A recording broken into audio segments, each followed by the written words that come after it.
বা বয়ান তৈরি করে আসা হয়েছে। আমরা তার বিপরীতে মেসেজ দিতে চাই যে ধর্ম বিজ্ঞান এর ভিতরে কোনো দ্বন্দ্ব নেই। আমরা এটার মধ্য দিয়ে এটা ইসলামকে বা ধর্মকে ধারণ করে বিজ্ঞান চর্চা করা যায়, এই মেসেজটা দেওয়ার মধ্য দিয়ে এই প্রজন্মকে নতুনভাবে গড়ে তোলার জন্য আমরা আয়োজন করি।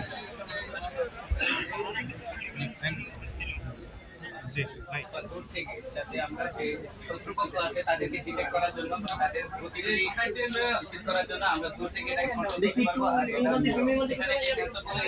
তার মাধ্যমে আমরা এই রাস্তাটা আছে যে পথ দিয়ে চলাচল করবে সেই রাস্তা কিরকম বা কিভাবে চলতে হবে সেটাও ডিটেক্ট করতে পারবো। আর এখানে যে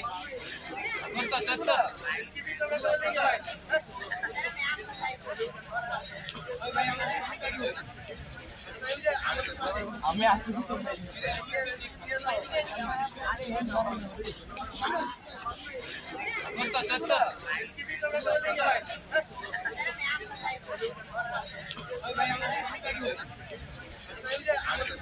আমি